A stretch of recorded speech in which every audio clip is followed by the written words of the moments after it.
আসসালামু আলাইকুম। 25শে ডিসেম্বর তারেক জিয়া সাহেব বাংলাদেশের মাটিতে আসবেন, তাই সে ঘোষণা দিয়েছেন তার নেতাকর্মীরা যেন এয়ারপোর্টে জমা না হয়।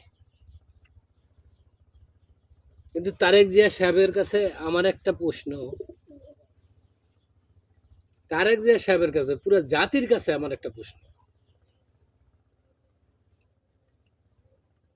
আজকে 17-18 বছর ধরে যে এই ছেলে সন্তানগুলি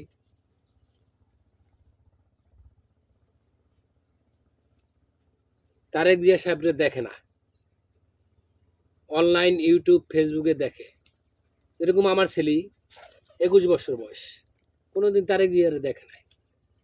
আমার ছেলের মতন এরকম হাজারো লক্ষ লক্ষ ছেলে আছে ইউটিউব ফেসবুকে তারেক জিয়ারে দেখে কি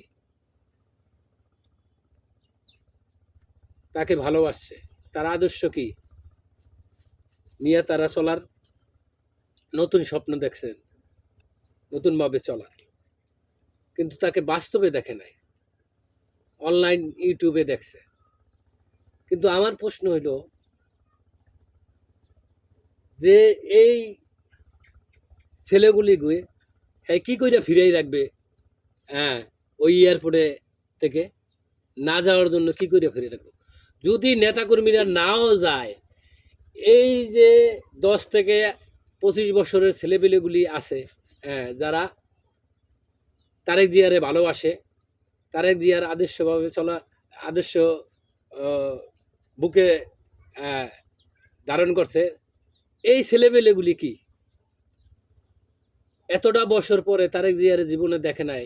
হ্যাঁ, দেখার জন্য একবারের জন্য হইলো ওই এয়ারপোর্টে ছুটে যাবে।